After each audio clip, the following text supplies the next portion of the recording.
Queridos, Jó, Deus dá esperança aos fracos. Jó, capítulo 5, verso 8 ao 16. Ele é um amigo que me faz lembrar um ditado popular que diz: amigo de verdade é aquele que te leva para mais perto de Deus e não para longe dele. Essa era a intenção de Elifaz quando exorta a Jó, que diz: Jó, busque a Deus. Diante do seu quadro, eu buscaria a Deus e a Ele entregaria a minha causa. Certamente. Quem, na posição de Jó, não se aproximaria de Deus e estaria até mesmo o questionando, perguntando por quê. Jó, no entanto, opta por se calar, por não saber o que está havendo. O que deveria acontecer com Jó, caso ele estivesse longe de Deus, era pedir perdão.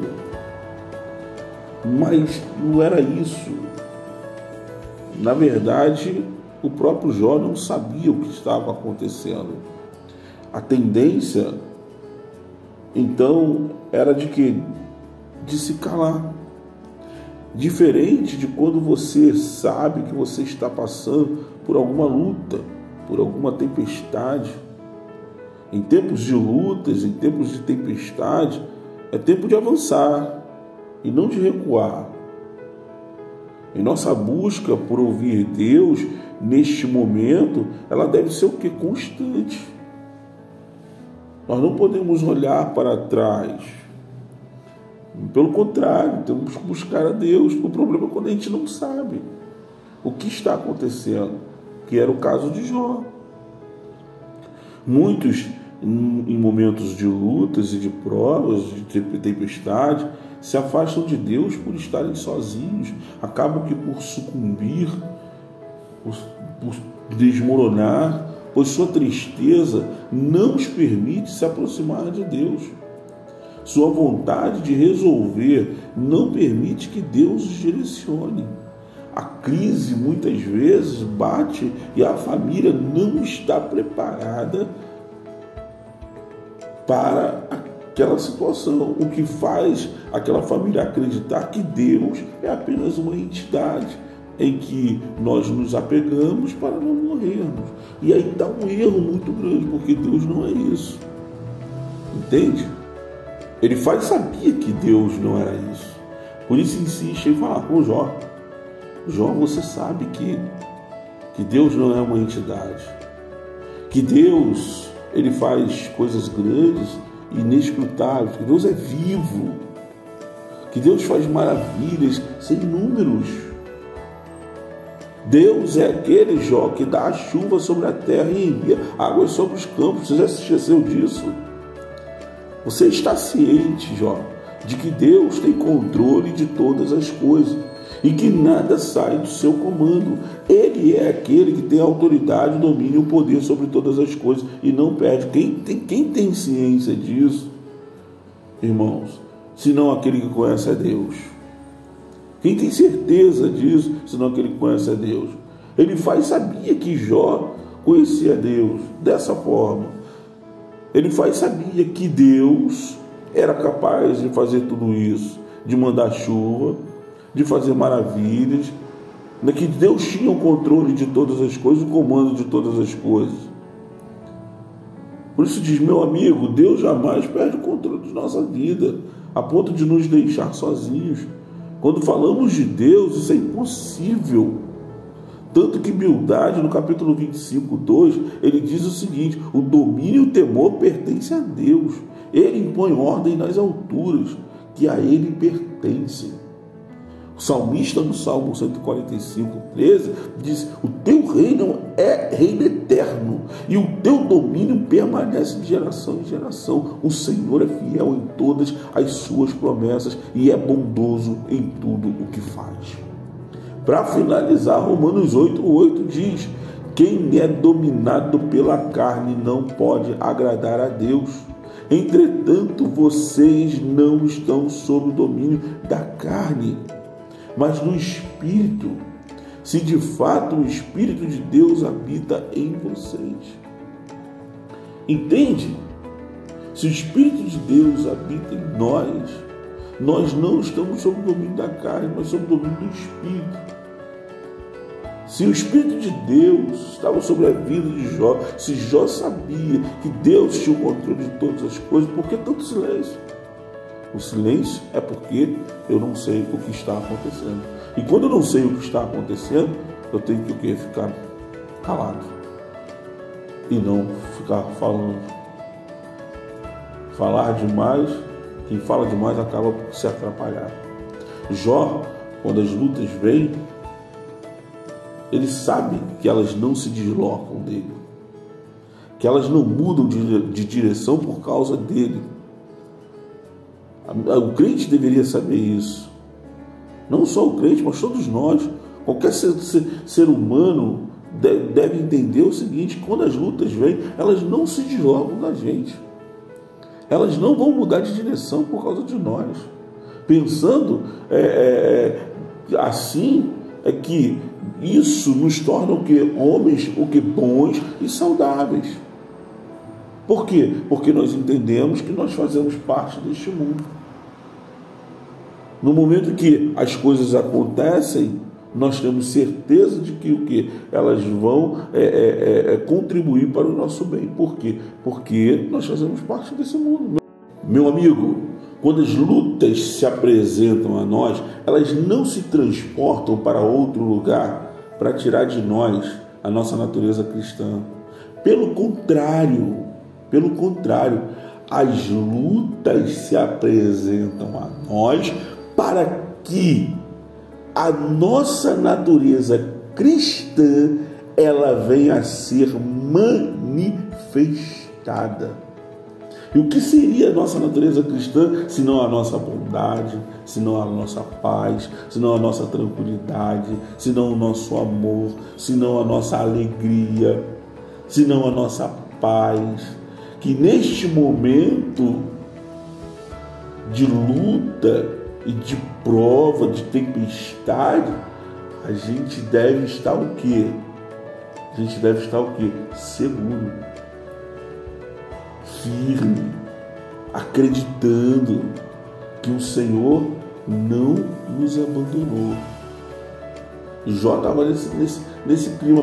Perceba que a natureza cristã se manifesta através de Jó, com paz, tranquilidade. Os outros não estão entendendo, mas Jó está se paz a mais doce e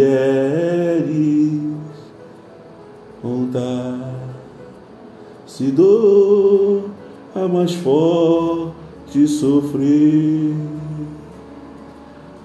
Ó servo eu estou, apesar das aflições, que feliz com Jesus sempre estou. Sou feliz. Ele não entende isso. Por isso tenta mostrar para Jó que para pôr aos abatidos no lugar alto e para que os enlutados se exaltem na salvação, Deus é capaz de aniquilar as imaginações dos astutos. Aí ele vai contando sobre Deus, vai falando sobre Deus. Jó, Deus é capaz de colocar as suas mãos e levar você a um lugar muito alto. Ele é capaz de fazer com que os sábios caiam nas suas próprias astúcias. Deus é capaz de fazer com que o conselho dos perversos se precipitem. Deus é capaz de abater aqueles que se exaltam, para que você seja exaltado, para que você veja que você não foi abandonado, para que você veja que Deus está nessa batalha com você. Deus é capaz até mesmo de aniquilar as imaginações dos corruptos e apanhar os sábios em suas próprias artimanhas. Ele vai contando para Jó o que Deus é capaz. Olha, Deus é capaz de fazer com que o conselho dos perversos venha se precipitar. Para que isto aconteça, Jó, você precisa confiar e acreditar. Não podemos nos entregar acreditando que tudo que está acontecendo conosco é culpa nossa. Jó está o quê? Calado. Porque quem caminha com Deus tem propósito. Naquele momento, a vida de Jó parecia não ter sentido nenhum para os seus amigos, mas existe um plano perfeito que traz paz para todas as pessoas. Não há guerra, desespero ou caos que possa atrapalhar o cumprimento deste plano. Deuteronômio 5,33 diz: andem sempre pelo caminho que o Senhor, o seu Deus, lhes ordenou, para que tenham vida, tudo lhes vá bem e os seus dias se prolonguem na terra da qual tomarão posse.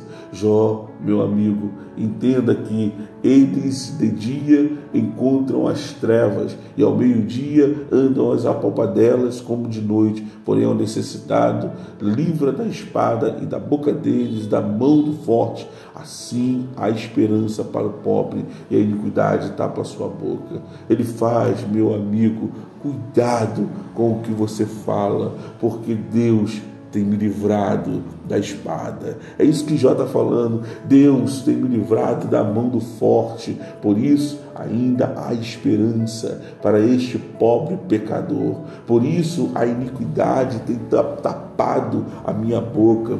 Querido, que coisa linda.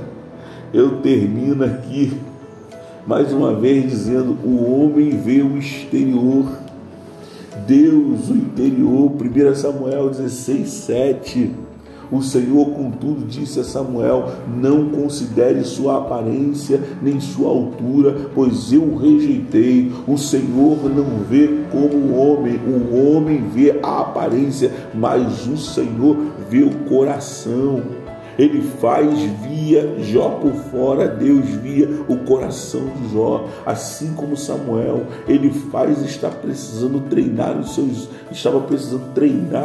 olhos espirituais para ver o melhor de Deus, para ver o que estava acontecendo ao seu redor realmente. Julgar os fatos pelos olhos humanos é um erro profundo, pois nossa visão pode falhar e a gente acabar por fazer julgamentos errados. Como diria o Eduardo Henrique, no mundo em que vivemos, o certo é errado, o suspeito é acusado, o inocente é julgado e o pobre é condenado.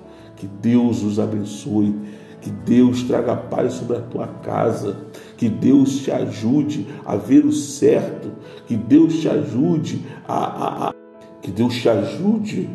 a ver o inocente como inocente, o pobre como pobre, mas não condenado a viver uma vida totalmente desgraçada, mas que ele possa ser o que? Sempre ajudado, abençoado, que dentro do lar dele nunca venha a faltar nada, que você seja essa esperança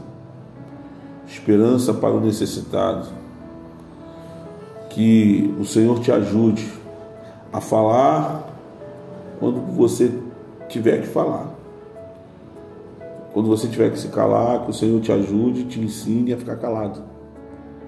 Porque o momento de Jó não era o momento para os amigos dele falar. E às vezes a gente quer falar porque a gente acha que tem que ter uma palavra. Nem sempre temos que ter uma palavra. Às vezes o silêncio é a melhor palavra. Que Deus te abençoe. Que Deus traga paz sobre você e sobre a tua casa. E ensinamento. Em nome de Jesus. Amém. Fui!